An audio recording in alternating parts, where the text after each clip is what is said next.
Politicando. A atualidade política em debate na Rádio Transforma. Sejam bem-vindos a mais um Politicando, agora em novo formato, na Rádio Transforma e na revista Em Comunidade. Peço-lhes para partilharem o programa, colocarem gosto e, sobretudo, subscreverem o canal da Rádio Transforma, o que é muito importante para este projeto de liberdade, igualdade e fraternidade sem fins lucrativos. Neste novo formato do Politicando, temos à minha direita Miguel Borges, à minha esquerda Sérgio Mendes.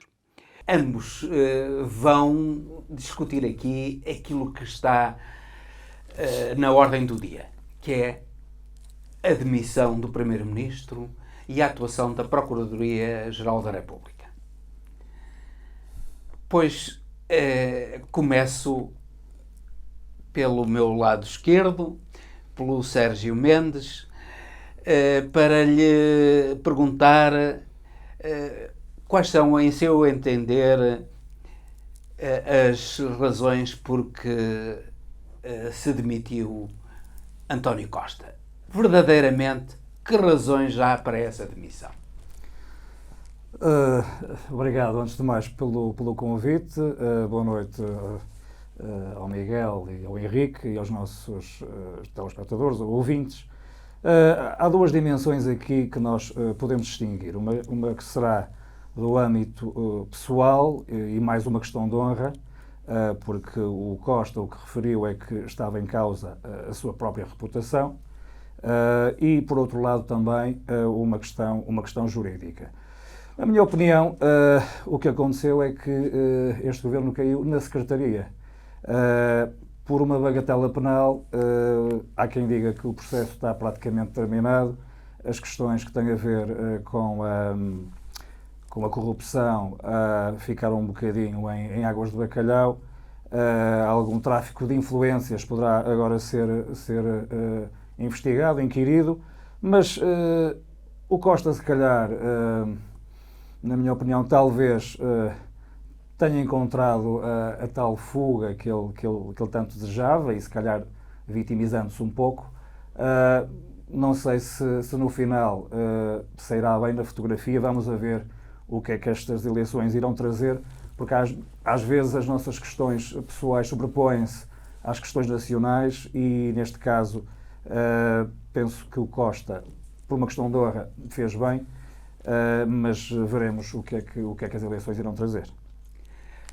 Miguel Borges, também concordas com a apreciação do Sérgio sobre a demissão do Costa? Achas que foi mais uma fuga para eu concordo um lugar mais atraente? Que o Costa é artista para o fazer não me parece ser só isso, e em primeiro lugar também cumprimentar as pessoas que nos estão a ouvir e a ver, e aqui o Henrique e o Sérgio, e agradecer o convite. E agora falando, eu acho que ele é artista, o Costa é o verdadeiro artista. Eu acho que o Costa, que era menino para fazer isso, eu não creio. Eu creio que o Costa está implicado em coisas graves, em coisas sistémicas, do polvo socialista.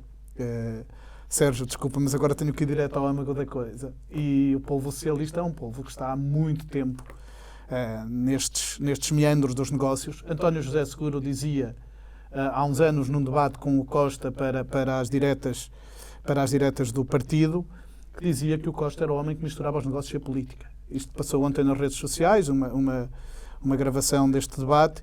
E, de facto, eu acho que há aqui muitos problemas. Eu não acho ainda que o Costa esteja livre de qualquer coisa. Provavelmente ele sabe que não está. Foi a primeira vez que o Palácio de São Bento foi revistado. Portanto, temos aqui algo que a mim me parece que pode ser grave. Nós estamos...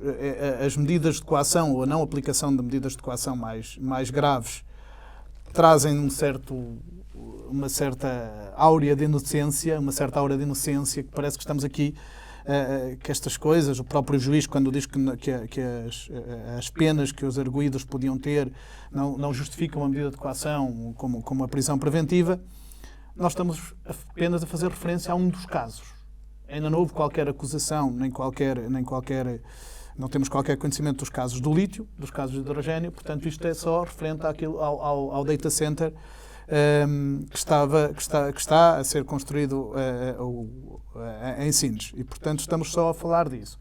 Eu penso que haverá aqui, o Costa cai também porque segura o Galamba tempo demasiado. Acho que há aqui, eu consigo ver isto na perspectiva de Sérgio, várias perspectivas, a perspectiva judicial, a perspectiva da justiça, e acho que um primeiro-ministro não pode ser alvo de um inquérito e continuar em funções, e aí acho que, se raramente na atuação do António Costa concordei com ele, concordo aqui com a admissão. Obviamente não pode estar a ser, isto fragiliza enormemente a imagem do primeiro-ministro no contexto nacional e no contexto internacional, se bem que no nacional até sou capaz de pôr aspas, mas depois há também o político. E no político, Costa segurou um governo até ao limite e Galamba é claramente um peso morto, um peso político morto. Já o era, agora já nem é morto, já é um peso político em decomposição, a própria demissão do Galamba. Mas não podíamos ficar só por aí. António Costa não podia desta vez ficar só pela demissão de Galamba. Portanto, acho que caiu por motivos políticos e por motivos judiciais. Acho que mais tarde veremos que também. Mas aquele engano relativamente à identidade dos Costa, do António Costa, que afinal de contas, escuta, não se referia ao António Costa, primeiro-ministro, mas António Costa e Silva, ministro da Economia. Isso não tem relevância? Será que isso não tem relevância para o futuro deste caso? Sim, tem. Em relação a esse lapso, que não é um pormenor, é um por maior, mas ainda estamos só no domínio, portanto, do âmbito de Sines, não é? Ainda falta a questão do lítio e do hidrogênio. E pegando um bocado ali na questão do polvo, eu acho que realmente este governo caiu na secretaria. Portanto, o Ministério Público decidiu rebentar com este governo. Um governo que tinha maioria absoluta e o PSD arriscava-se com este líder a atravessar o deserto durante muitos mais anos, porque não é credível. Infelizmente, o Montenegro não é um líder credível, por várias razões. E se o povo socialista tem trazido o investimento a Portugal, e se o povo socialista fez com que nós atravessássemos uma grande crise, convém lembrar que há um coelho e há um cherne que mandou os jovens emigrar. E hoje em dia temos um país onde 60% dos jovens licenciados imigram por alguma razão. E neste momento temos um país em que Portugal não é para os portugueses. E então, no fundo, esta governação à Lacoste estava a incomodar muita gente, principalmente o PSD, que não tem alternativa. Como disse o Costa, dá 10-0 em termos de líderes ao PSD. O PSD está falho de quadros, falho de iniciativas, de projetos políticos. O PSD não tem nenhum projeto político. Quer dizer, o PSD que retirou quase tudo aos reformados, à função pública, vem agora dizer que dá tudo aos médicos e que dá tudo aos professores, é um populista moderado, mas não deixa de ser um populista. Portanto, seja um Coelho, ou seja um Cherne, ou um Montenegro, que estejam de dentes afiados, a questão é que o Costa pode ter muitos defeitos, mas o Costa tirou-nos da bancarrota. O Costa, pela primeira vez ou pela segunda vez, iremos ter um superávit. O salário mínimo subiu muito acima da inflação. O Costa repôs as pensões. O Costa trouxe alguma credibilidade para o país. O Costa trouxe investimento. E sem ser apologista do Costa, eu digo que o PS tem feito muito mais do que um PSD inócuo e sem ideias, porque ele não tem projeto político. Ele foi agora para uma apresentação onde disse, mas nós temos projeto. Mas qual projeto? A verdade é que não há projeto político. Miguel, o projeto político do PSD e o do Costa diferem muito. Eu estou deslumbrado. Afinal de contas, porque o Montenegro, aquilo que disse sobre o orçamento é que era um orçamento pipi, isto é, não disse nada.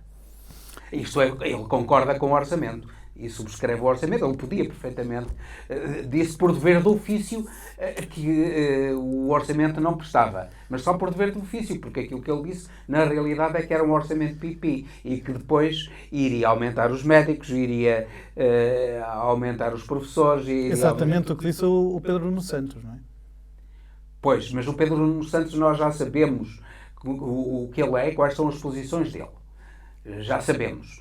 Eu aí não sei. Ele é muito favorável às posições dos trabalhadores, dos sindicatos, negocia muito com os sindicatos, mas isso não é de agora. Isso não é populismo, isso é uma postura política. Relativamente ao PSD, é que isso é novidade, porque daquele ir além da troika do Passos Coelho, nós estamos agora no seu oposto.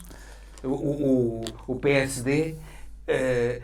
inclusive dentro do PSD, o António Borges manifestou-se pela redução do salário mínimo. Sim. Que era 485 euros e ele queria que passasse para os 300.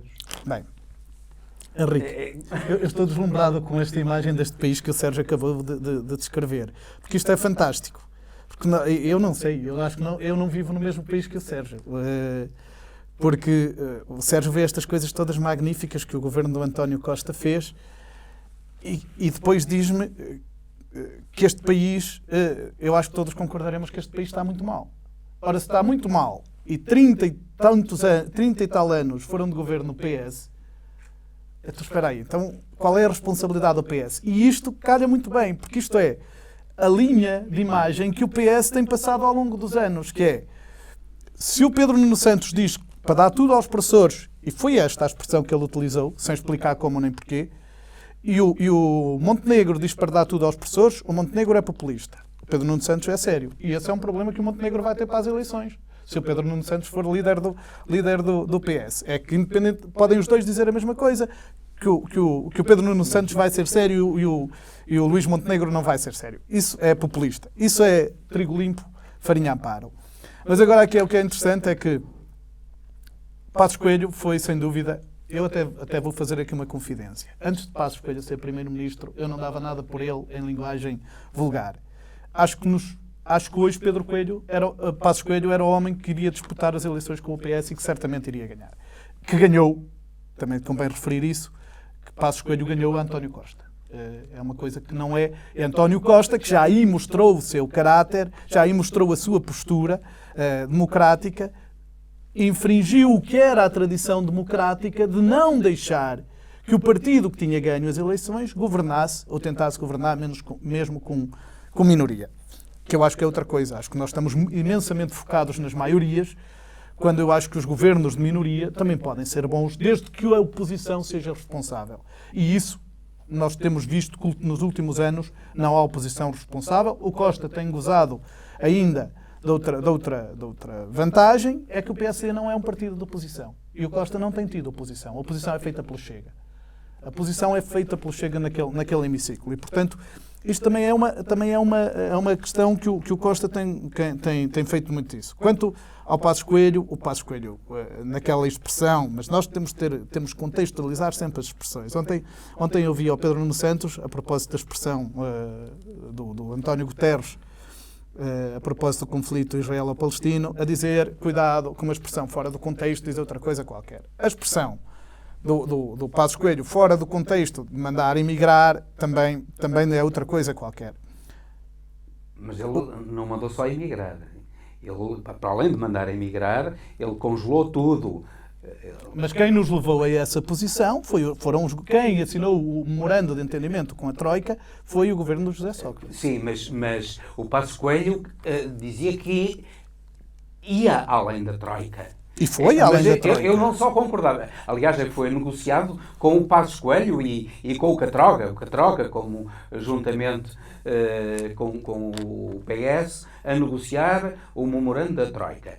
E o Passos Coelho dizia que o governo dele não iria só fazer aquilo que a Troika queria que fizesse, mas iria além da Troika. E foi além da Troika. E foi além da Troika, e acho que foi, na minha opinião, que foi politicamente assertivo o que fez. Eu tenho poucas dúvidas, não quero agora citar Cavaco Silva, mas tenho poucas dúvidas de que o segundo mandato de Passos Coelho, aquele mandato do qual foi expoliado, seria um excelente mandato, porque acho que foi para isso que se preparou. E eu considero que Passos Coelho foi, talvez, um dos últimos grandes primeiros ministros que tivemos, e como disse, eu tenho... agora, se calhar, vou fazer aqui uma parte que é... Eu tenho a mesma ideia hoje de Luís Montenegro que tenho de Passos Coelho. Eu acho muito difícil.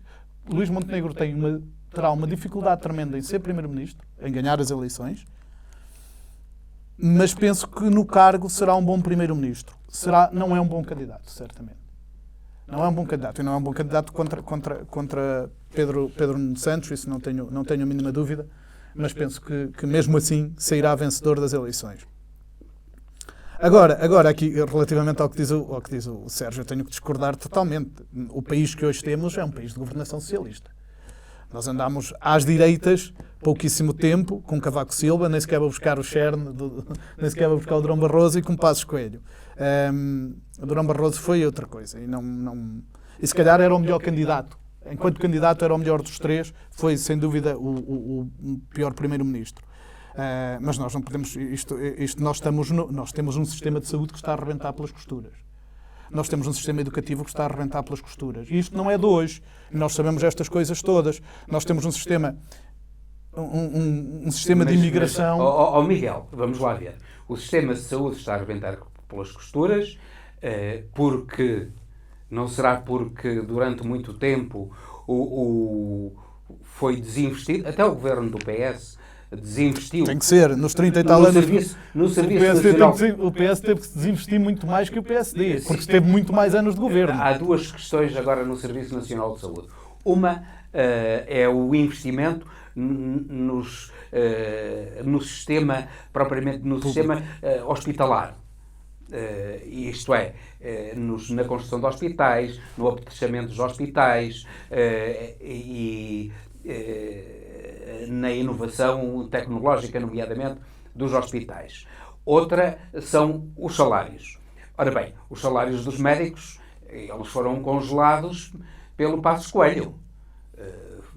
Os salários dos enfermeiros congelados pelo Passos Coelho. Depois foram aumentados. Portanto, há aí o problema então não será tanto o problema do Serviço Nacional de Saúde relativamente ao PSD, porque o PSD até quer acabar com a designação de Serviço Nacional de Saúde, quer, no fundo, criar um Sistema Nacional de Saúde que integre os privados. Isto é... Já tivemos as parcerias público-privadas, não é? Pois, que quer um Serviço Nacional de Saúde em que as pessoas, a generalidade dos cidadãos, vá para o privado, exceto aqueles que não têm realmente possibilidades económicas nenhumas, e para esses estão reservadas as migalhas do público. Isso já acontece. O que nós temos é que nós temos um Sistema Nacional de Saúde que não consegue dar resposta... Não acontece, desculpa. É que quando o privado não consegue fazer determinadas cirurgias, manda para o público. Sim, mas isso estamos a falar mesmo o que já acontece que têm ótimos seguros de saúde, que frequentemente... Sim, mas porque não há condições para fazer no privado. Mas eu não vejo aí, acho que a sinergia entre o público e o privado, desde que as parcerias público-privadas fossem claras, sejam claras na transferência de verbas, eu não defendo que o sistema público de saúde ou não tenha que dar resposta a tudo, até porque é manifestamente incapaz. E hoje nós vemos isso. Os problemas que hoje temos no sistema de saúde, no sistema educativo e até noutros sistemas são de recursos humanos. Basicamente temos isso. Temos isso na educação, temos isso na saúde, temos isso porque... Eu dou um exemplo muito claro. O Distrito de Bragança tem 175 mil habitantes. Não tem médicos para 100 mil. Neste momento está a atender 14 mil imigrantes que após terem visto a autorização de residência em Portugal, têm o mesmo direito de usar o Sistema Nacional de Saúde. Mas nós sabemos, aquele caso da alegada cunha do Presidente da República para as gêmeas, para a mãe que veio ter as gêmeas a Portugal, é um caso mediático, mas nós sabemos, se nós formos às maternidades todas, sabemos que existem imensas mulheres a vir para Portugal no último trimestre de gravidez. E nós temos o problema que temos com as maternidades. Sabemos que eu conheço de médicos de família que me dizem que há pessoas que estão na Holanda... Se há estrangeiros, há pessoas que estão na Holanda, e há tempos houve uma reportagem sobre isso numa das televisões, que disse que até da Noruega vinham para aqui para ter as crianças. Isso é, se elas saem da Noruega, que aparentemente tem um ótimo sistema de saúde, e preferem vir para aqui, para Portugal, porque têm melhores condições no sistema de saúde, é porque a saúde não está assim tão má como isso. Henrique, Desculpa, o problema... Agora passo para o Sérgio para ver qual é a opinião dele. Se o Costa caiu por causa do sistema, ou do Serviço Nacional de Saúde, e por causa do ensino. É evidente que Portugal está com problemas gravíssimos na saúde e no ensino. Isso é inquestionável. Os professores eles estão a reformar-se anualmente, uma média de 3.500 professores, é insustentável. E os médicos estão a emigrar. Portanto, os jovens não acreditam em Portugal. Os jovens médicos e enfermeiros não acreditam em Portugal. Só que nós temos que ver que este governo Costa, principalmente o governo Geringonça, foi o governo que teve mais aprovação por parte de toda a população. E foi o governo que foi mais dialogante, foi mais estruturante e que se calhar, que fez mais pelo nosso país, de uma forma ou de outra. Agora, é claro que há muitos problemas, é claro que o PSD e o PS são ambamente responsáveis pela situação que estamos aqui a viver. E tem que perceber uma coisa simples. Não são igualmente. São. Não são. São igualmente porque sempre ou é alternativo ou é... Sérgio, vê os anos. Agora, a questão é que eles têm que perceber que o Ministério da Educação não pode reformar a educação contra os professores. E o da Saúde contra os médicos. Eu acho que neste governo Costa, nesta última legislatura, o Costa perdeu essa veia dialogante e tornou-se um bocado arrogante. Mas cai, não é por isso que cai o Costa. O Costa cai porque o Ministério Público decidiu derrubar o Costa. Bem, mas voltamos então à questão do Costa, é que sucedeu esta semana algo de extremamente grave. Para além do problema da decisão do juiz relativamente aos crimes que aqueles arguidos todos estão a ser imputados, depois de 4 anos, foram 4 anos de investigações. Há inclusivamente erros sobre os decretos-lei, quem publicou, quem era secretário de Estado, quem era ministro. Aquilo é uma confusão diabólica. Mas há algo muito mais grave para mim que foi dito. É que a procuradora adjunta, a ex-procuradora adjunta Cândida Almeida disse publicamente que a Procuradoria-Geral da República e o TSIAP tinham cometido o crime de violação do segredo de justiça relativamente ao caso do Costa.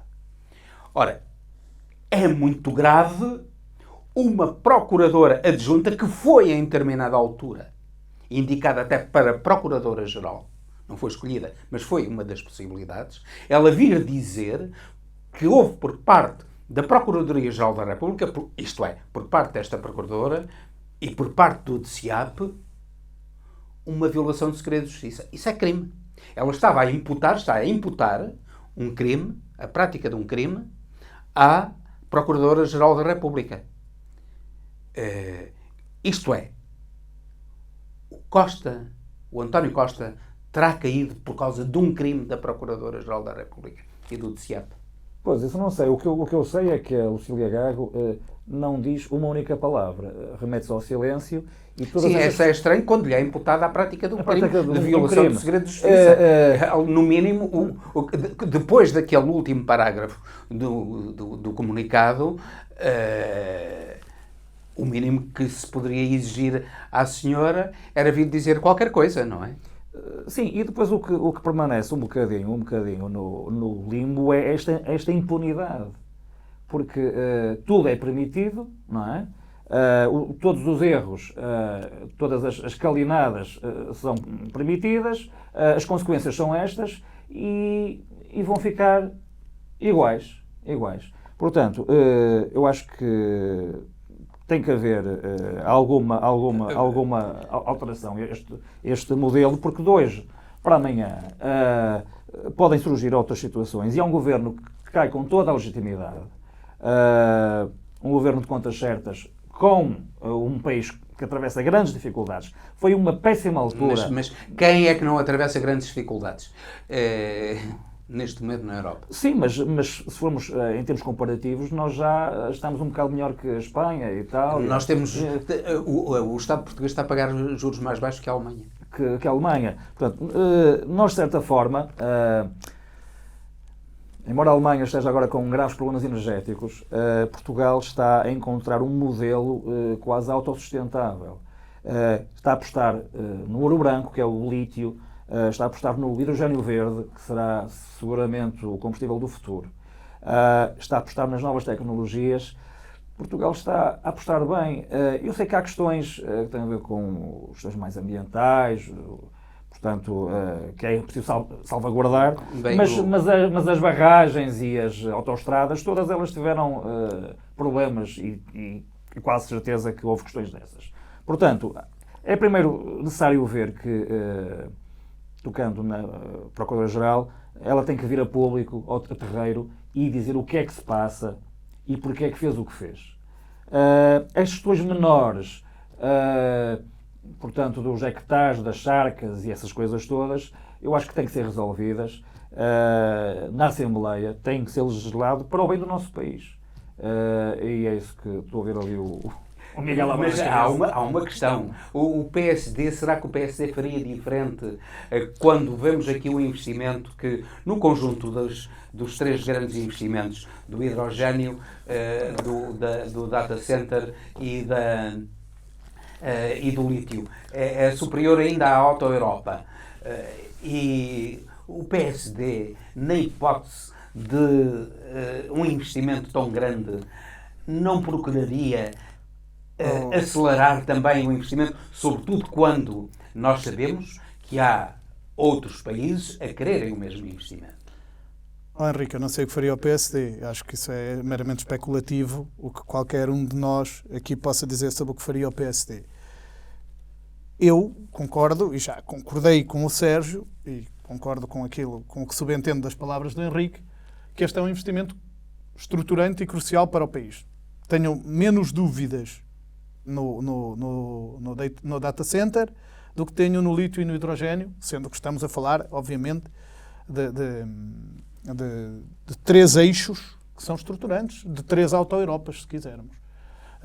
Para a economia do país, nós vemos que a auto-Europa para um mês porque não tem peças e a economia do país treme. Portanto, estamos a falar de coisas que são cruciais e que eu acho que tudo aquilo que o nosso governo, seja ele de que partido for, possa fazer para acelerar e para fixar estes investimentos, é a melhor coisa que se pode fazer. Desde que isto não seja um atropelo à lei. Quanto à pergunta porque é que o Costa caiu por uma questão de um processo ou por a questão daquele parágrafo que tinha o comunicado da Procuradoria-Geral, nisso não tenho a mínima dúvida. E legitimamente e politicamente, e se o Costa tem alguma grande qualidade, é que é um animal político. Politicamente, um primeiro-ministro que está a ser investigado não pode nunca continuar em funções. Isso é claríssimo. Agora, eu espero que num Estado de Direito como o português, que aquele parágrafo não tenha sido posto à toa. Se calhar, indo um bocadinho às palavras de Sérgio, quando iniciámos esta conversa, o Sérgio dizia que o Costa, se calhar, arranjou esta maneira de sair. Aí, se o Costa arranjou esta maneira de sair, então o Costa estava coordenado com as outras pessoas, e aqui seria a Procuradoria-Geral e o Presidente da República, eu não creio. Não creio que o Costa... Eu não tenho a mínima dúvida de que o António Costa queria ir para a Comissão Europeia. Não tenho a mínima dúvida. Não creio que fosse depois de ter acontecido, que queira ir... Mas ele terá hipóteses agora de ir para a Comissão Europeia? Não sei, penso que terá muito a ver com o desenrolar desta história, ou se esta história morre já ou não morre já, se o Costa sair desta história. Agora aqui tenho que concordar uma vez também com o Sérgio. Desta vez, eu acho que se isto é só o fogo de artifício, então alguém tem que pagar e tem que apanhar as canas. E aqui é a Procuradoria-Geral da República. Nós não podemos chegar... Aquele parágrafo não é inocente. E obviamente que um Primeiro-Ministro que sabe que vai correr um processo de averiguações, ou não sei se é esse o termo correto, que vai correr um processo na Procuradoria-Geral da República contra o Primeiro-Ministro, tem que se demitir. Está ferido de morte. O problema é que não podia ser na Procuradoria, tem de ser no Supremo. No Supremo, sim, exatamente. O que deram indicação ao Supremo para fazer o Mas foi um procurador de primeira instância que mandou cá para fora esse tipo de informações. Pronto. E quando sai aquele parágrafo, demite o António Costa. É ele que se demite, mas é em função daquele parágrafo. Eu penso que terá que haver fundamentos muito sólidos. A não os haver, e neste país já admito tudo, neste país já consigo admitir tudo, a não os haver, isto é muito grave e é mais uma crise na justiça. E é aquilo que o Sérgio também já disse, é a justiça, ou se quisermos a pseudo-justiça, a manipular a política. Não me parece, contudo, e o Sérgio antes disso referiu-se a isto, que isto seja, para terminar mesmo, eu não me parece que isto tenha qualquer influência do PSD. Eu não estou tão certo disso. Influência política, não estou sequer a falar de outras coisas. Influência política, não estou tão certo disso que o PSD quisesse ir a eleições agora. Não estou tão certo disso. Reparem, eu acho que já concordámos aqui todos que Luís Montenegro não é um líder carismático. Se Luís Montenegro perde as próximas europeias, que agora são depois das legislativas, provavelmente Luís Montenegro não é candidato, ainda que ele diga que sim, não é candidato às legislativas. Provavelmente o PSD terá um candidato mais forte. Por outro lado, isto também apanha ainda, que eu acho que também pode ser positivo, eu não quero de modo algum desvalorizar o José Luís Carneiro, até porque acho que foi um excelente ministro da Administração Interna, um bom ministro da Administração Interna, mas também apanha o Pedro Nuno Santos, vai-lhe dar um elan muito grande em poucos meses, um elan que ele já tinha, já todos sabíamos que Pedro Nuno Santos era candidato a secretário-geral do PS. Acho que o PSD aqui, em termos eleitorais, fica talvez em piores lençóis. Eu acho que eu ainda não vi discutir isto, mas a mim parece-me que esta urgência de ir a eleições, porque é uma urgência, eu não consigo, e aqui se calhar falo um bocadinho contra o PSD, não consigo ver o PSD, o líder do PSD, a impor-se em 3 meses, o que ainda não conseguiu fazer. E acho que isso também salvaguarda os interesses do PS e talvez esteja mais próximo de uma vitória. Saiu hoje uma sondagem, ou saiu hoje, ontem uma sondagem que não é favorável ao líder do PSD. Vamos ver, estamos ainda... Ainda a precisão vai no adro. Ainda a precisão vai no adro.